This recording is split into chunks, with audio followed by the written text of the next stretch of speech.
S P بلال، police یہاں کیا کر رہی ہے؟ وہ دانت پیستے بولا۔ سوری سر، اوپر سے آرڈر آئے تھے، پولیس بھیج دوں۔ ایس ایچ او بک گیا ہے۔ ایم ایس کو شک ہوتا تو میں بھی جاتا اور مشن بھی۔ آپ اپنے عمل میں آزاد ہیں، یہ سارے رشوت خور ہیں۔ اس کی تقریر پر میجر آس نے 2 حرف بھیجتے رابطہ منقطع کیا۔ چادر ٹھیک کرو۔ دبی دبی آواز میں گھراتے اس نے نیلم کو خون خوار نظروں سے گھورا۔ سچ سوری۔ اس نے جلدی سے چادر درست کرتے چہرہ چھپا لیا۔ اس کا پورا وجود ویسے ہی چادر نے ڈھانپ رکھا تھا۔ وہ احتیاط سے چلتے مخالف سمت کو بڑھنے لگا، مگر وہاں رکتے ہی ایم ایس کے گارڈز کا پہرا ملا تھا۔ نیلم کے ساتھ وہ چھتیں نہیں پھلانگ سکتا تھا، ورنہ کب کا اپنے ساتھیوں کے ساتھ غائب ہو جاتا۔ دیکھو، بغیر کسی ہچکچاہٹ کے آرام سے میرے ساتھ چلنا، ایسے پوز کرنا جیسے ہم یہاں سے گزر رہے ہیں، بس۔ اوکے؟ نیلم نے اس کی سرگوشی نما آواز پر زور سے سر ہلایا۔ وہ تو ویسے ہی کانپ رہی تھی۔ کہاں اس نے کبھی گولی کی آواز نہیں سنی تھی، اور کہاں جنگی میدان کا حصہ بن گئی تھی، جہاں ہر طرف بندوقیں، گولیاں اور موت کی سی دہشت تھی۔ اس نے ہینڈ گن اندر رکھی اور بیگ سے ایک عربی رومال نکال کر پٹھانوں کی طرح سر پر باندھ لیا۔ نیلم کا ہاتھ تھامے گلی سے نکلنے لگا۔ وہ دونوں آرام سے چلتے جا رہے تھے۔ ایک گارڈ نے ان کو دیکھ کر دوسرے کو آنکھیں گھمائیں، اور پھر یہ سلسلہ شروع ہو گیا۔ میجر آس نے بھانپ لیا تھا کہ وہ ان کا پیچھا کرنا چاہ رہے ہیں، مگر قدموں کی رفتار نارمل رکھی۔ اس نے ہاتھ میں پہنی ریسٹ واچ پر کچھ نمبرز ڈائل کیے۔ دراصل یہ ریسٹ واچ موبائل تھا، جو اس نے سلیوز میں چھپا رکھی تھی۔ وہ بغیر دیکھے ٹائپنگ کر رہا تھا۔ اسے ہر فنکشن ازبر ہو چکا تھا۔ اتنی مہارت تھی اس کے انداز میں کہ ساتھ چلتی نیلم بھی جان نہ سکی کہ وہ کس سے رابطے میں ہے۔ اس کے پیچھے چلتے گارڈ کی پیٹھ میں ہوا میں چھوڑا چاقو لگا، اور وہ دھڑام کی آواز سے زمیں بوس ہو چکا تھا۔ میجر آس نے پیچھے مڑ کر نہیں دیکھا۔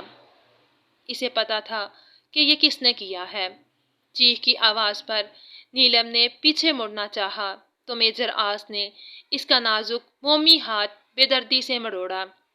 شش! خاموشی سے چلو۔ نیلم نے ڈبڈبائی آنکھیں سڑک پر گاڑ دیں۔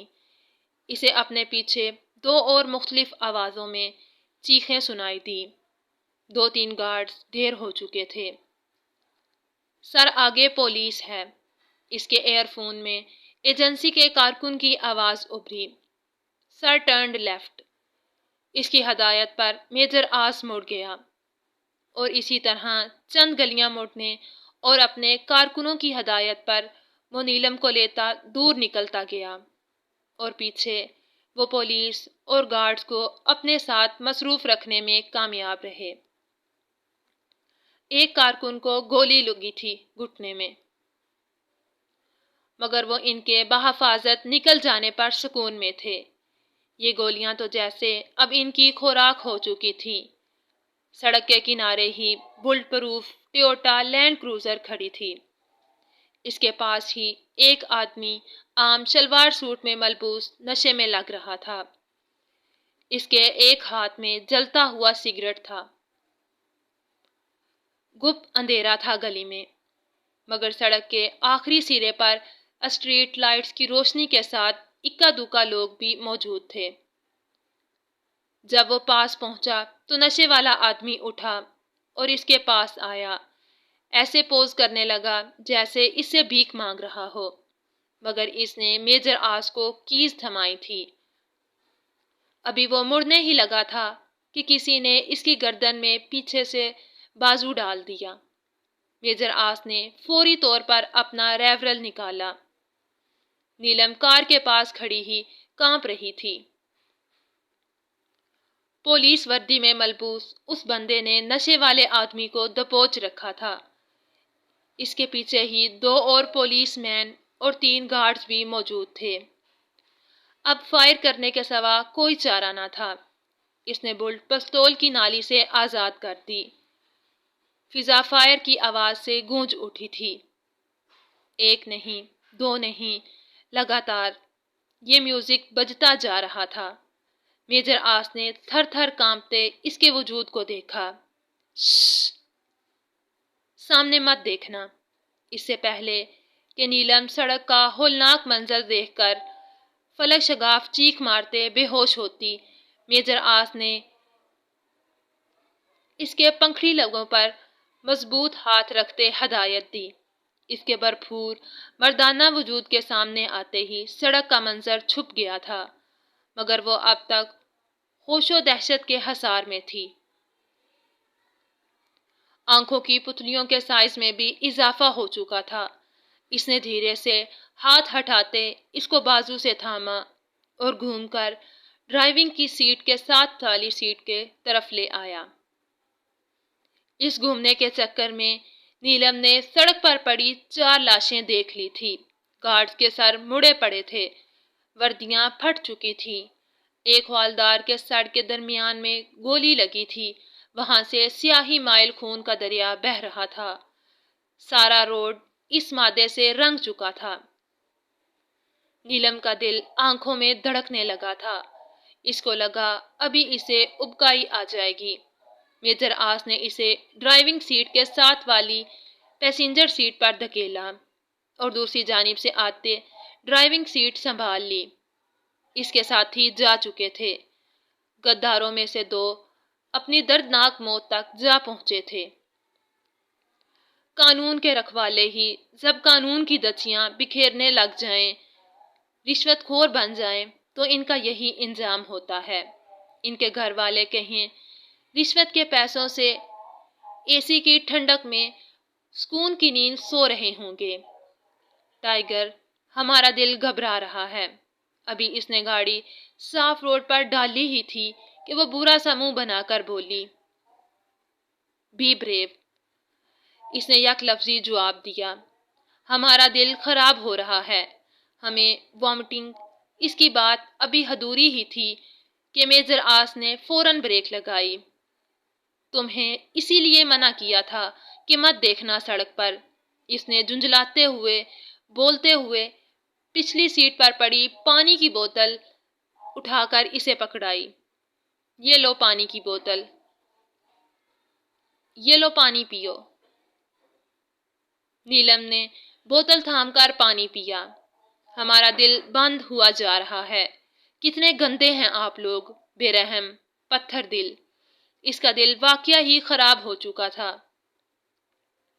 اگر ہم بھی تمہاری طرح چڑیا کا دل رکھنے لگے تو جی لی اس 20 کروڑ عوام نے آزادی کی زندگی۔ وہ ڈیش بورڈ پر کچھ تلاشنے لگا، پھر ایک ٹیبلٹ کا پیکٹ اٹھایا اور نیلم کی جانب بڑھاتے ہوئے بولا، یہ کھا لو۔ نیلم نے مشکوک نگاہوں سے اسے گھورا۔ پکڑو۔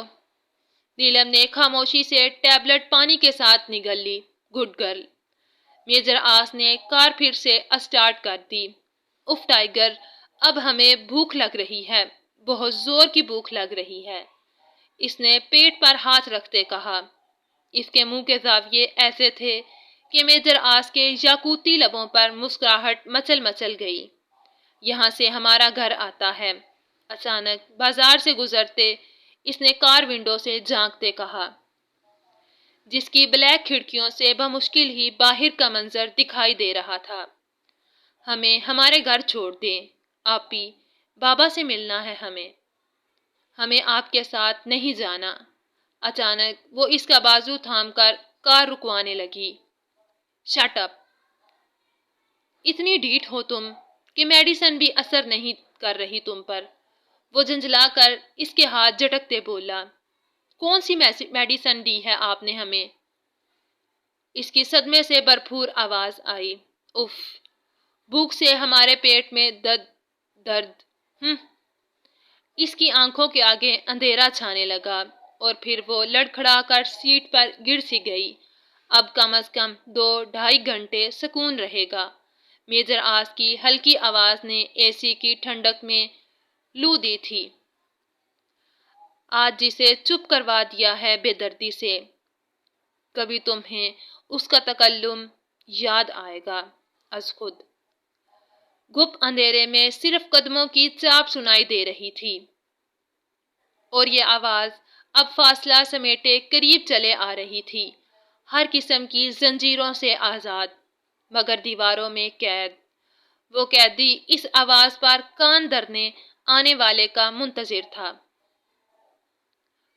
گرد میں اٹے کپڑے، بال، خون جمی ٹانگیں، وہ بے بسی سے فرش پر پڑا اپنی زندگی کی چند سانسیں اور لے رہا تھا۔ اس کی حالت بہت نازک تھی۔ کمرے میں فقط ایک ٹب تھا، جس میں 1 ہفتے سے پہلے کا پانی پڑا تھا، اب تقریباً 1 گلاس رہ گیا تھا۔ ان 7 دنوں میں اس نے حلق میں ایک نوالہ نہیں اتارا تھا۔ اسے تعجب ہو رہا تھا کہ وہ اتنی تکلیف میں ابھی تک کیسے زندہ ہے۔ کتنے عرصے بعد تو وہ چلنے کے قابل ہوا تھا۔ کتنا خوش تھا وہ، اللہ سے کتنی معافیاں مانگی تھی کہ اب رشوت نہیں لے گا، کوئی غیر قانونی، در حقیقت غیر انسانی کام نہیں کرے گا۔ شاید اس کی دعاؤں میں صداقت نہیں تھی، وہ دل سے نہیں مانگی گئی تھی، یا پھر اس کا رب اسے آزمانا چاہتا تھا۔ بیسمنٹ کا دروازہ کھلا اور درمیان میں لگی لائٹ آن ہو گئی۔ ہیلو اے ایس پی آہل اسرار، بھاری آواز تہہ خانے کی دیواروں سے ٹکراتے واپس پلٹی۔ آہل نے گرے ہوئے سر کو تھوڑا سا اوپر کرتے آنے والے کو دیکھا، مگر اندھیرے کے باعث کچھ نظر نہیں آیا۔ آواز سے ہی پہچانا جا سکتا تھا کہ وہ کون ہے، اور اس نے پہچان بھی لیا تھا، بھوک لگی ہے؟ اس نے آواز میں مصنوعی فکر بھرتے پوچھا۔ فرش پر تڑپتے وجود نے زور زور سے سر ہلانا شروع کیا۔ بات کرنے یا جواب دینے کی سکت نہیں تھی اس میں۔ یہ لو، کھاؤ۔ منہاج نے گارڈ سے پلیٹ تھام کر اس کے آگے کھسکائی۔ جسے للچائی نظروں سے دیکھتے آہل نے ہاتھ بڑھایا ہی تھا کہ منہاج نے ریورل کی میگزین سے ایک بلٹ کو کم کیا۔ فائر پلیٹ کی جانب بڑھتے اس کے ہاتھ کے پاس گیا تھا۔ آہل نے ڈر کر ساتھ ہاتھ اپنا ہلا لیا اور پلیٹ کے پاس سے اپنا ہاتھ ہٹا لیا۔ ہا ہا ہا، اس کا بے ہنگم کہکا تہہ خانے میں گونجا۔ کھاؤ، اس نے حکم دیا۔ آہل نے پلیٹ کی جانب ڈرتے ہوئے ہاتھ بڑھایا کہ اچانک ایک بھاری وجود کا کتا اس کی طرف بھونکتے ہوئے آیا۔ آہل کا جسم سرد پڑ گیا۔ اس کے حلق سے آواز نہ نکلی، مگر منہاج نے کتے کی رسی تھام کر اسے مزید قریب جانے سے روک دیا۔ چلو، شاباش، کھانا شروع کرو۔ ایم ایس نے اس پلیٹ کی جانب اشارہ کیا جس میں ابھی کتے نے منہ مارا تھا۔ رشوت کا نوالا تو اس سے بھی گندا ہوتا ہے، پھر وہ کیسے کھا لیتے ہیں لوگ؟ حدیث مبارکہ کے مطابق ہے، الراشی والمرتاشی کلہما فی النار، رشوت لینے اور رشوت دینے والا دونوں جہنمی ہیں۔ آہل نے ایک کنارے سے، جہاں اس کے خیال میں کتے نے منہ نہیں مارا تھا، چاول کھانے شروع کیے۔ ابھی 3-4 نوالے ہی لیے تھے کہ ایم ایس نے کتے کی رسی ڈھیلی چھوڑ دی۔ اس نے آگے بڑھ کر پلیٹ اچک لی۔ وہ آہل کو بھی اسی طرح نگل لیتا، مگر ایم ایس نے اس کی رسی پھر سمیٹ لی۔ اے ایس پی آہل، مجھے بتاؤ اپنے کارکنوں کے بارے میں اور ایگل کی اصلیت کے بارے میں۔ شاباش، وہ پچکارنے کے انداز میں بولا تو آہل کے رونگٹے کھڑے ہو گئے۔ پانی دو اسے۔ منہاج کی گڑگڑاہٹ پر کوئی ہلا تھا۔ قدموں کی آواز آنے لگی، پھر پانی کا ڈبہ اس کے جانب بڑھایا گیا۔ چلو شروع سے بتاؤ، کیسے تم نے میرے راز خفیہ اداروں تک پہنچائے اور ایگل کو جانتے ہو؟ جھوٹ، سوچ سمجھ کر بولنا، وہ کیا ہے نا؟ اس نے ایمیز نے کتے کی پیٹھ پر پیار سے ہاتھ پھیرا۔ کافی دنوں سے انسانی گوشت نہیں چکھا، سرد لہجہ تھا اس کا۔ آہل نے تھوک نگلا۔ میں نہیں جانتا ایگل کو۔ اس کی مردہ سی آواز کے نکلنے کی دیر تھی۔ کتے کی رسی بھی ایمیز کے ہاتھوں سے نکل گئی۔ کتے کے بھونکنے کی آواز بہت زیادہ تھی۔ اس کے منہ کھلتے ہی گرم لو نکلنے لگتی۔ اس نے آہل کی زخمی ٹانگیں دانتوں میں دبوچ لیں۔ اس کی ہلک پھاڑ چیخوں سے بھی مقابل کے دل پتھر نہیں ہوئے تھے، اور نہ ہی اس کے پتھر دل پر شگاف پڑا تھا۔ یہ دردناک چیخ اسے سکون عطا کر گئی۔ پکڑو اسے۔ گارڈ نے حکم ملتے ہی آہل کی ٹانگ کتے سے چھڑوائی۔ سوچ لو، اس کے ایک لفظ میں جو معنی پنہا تھے وہ آہل بخوبی جانتا تھا۔ کوئی بھی قسم لے لو، میں کسی ادارے کا کارکن نہیں ہوں، نہ ہی میں کسی ایگل کو جانتا ہوں۔ درد کے مارے اس کے آنسو بل بہ رہے تھے۔ ٹھیک ہے، مرو یہاں۔ ایمیز نے اسے ایک ٹھوکر رسید کی اور نکل گیا۔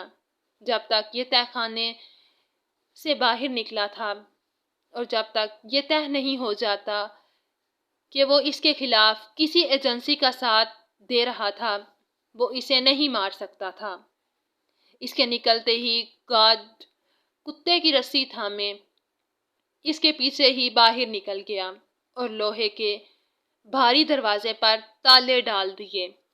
منہاج اب کوریڈور سے گزرتے سوچ رہا تھا کہ اس کے خلاف کام کرنے والا پورا گروہ اچانک کہاں غائب ہو گیا۔ آسمان کھا گیا انہیں یا زمین نگل گئی۔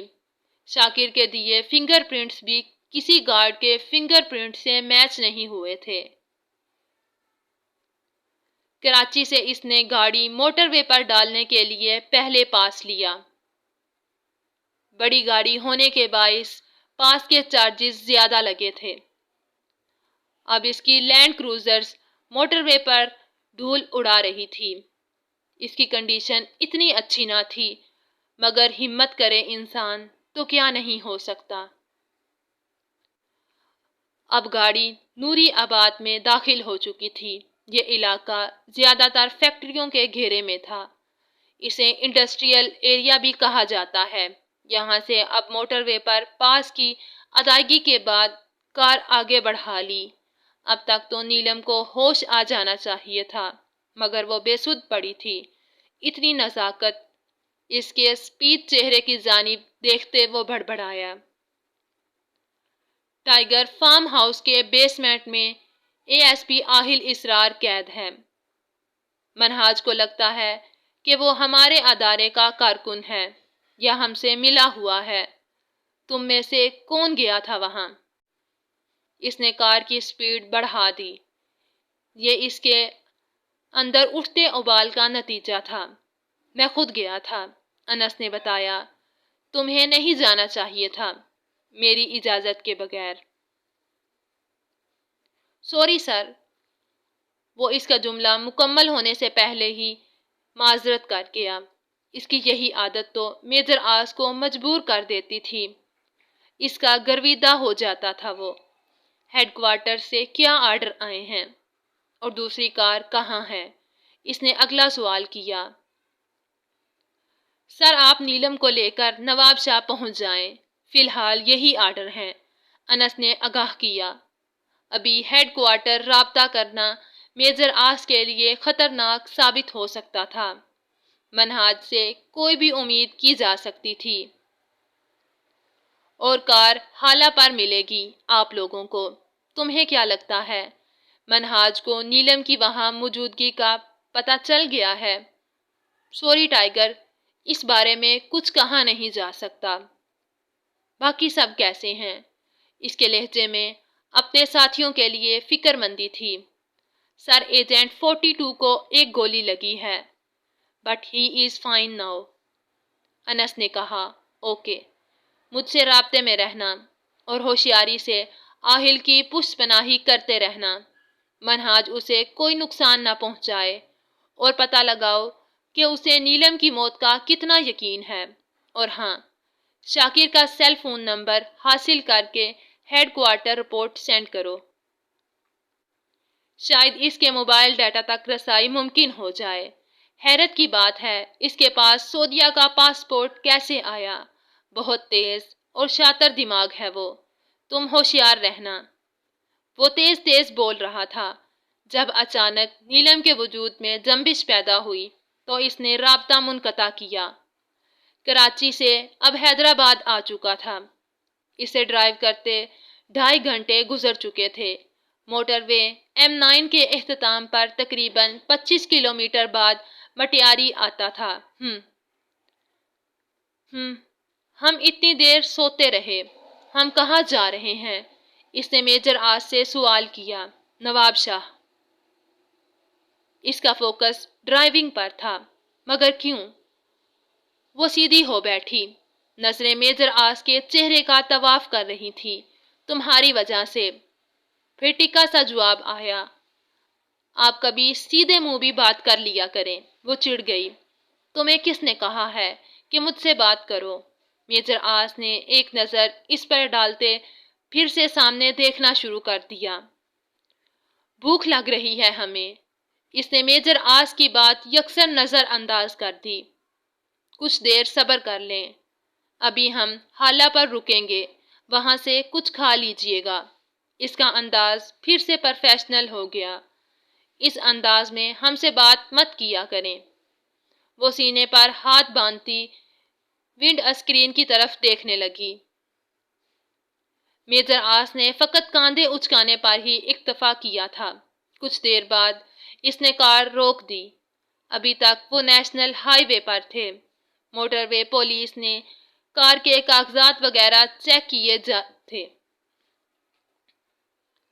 مگر نیشنل ہائی وے پر یہ مسئلہ نہیں تھا۔ آ گیا نواب شاہ؟ میجر آس کو باہر نکلتے دیکھ کر اس نے پوچھا۔ نہیں۔ وہ کار سے اتر کر اس کی جانب آیا اور دروازہ کھولا۔ آؤ۔ کار کی بیک سیٹ پر اسے اپنا بیگ اٹھایا اور کار لاک کر دی۔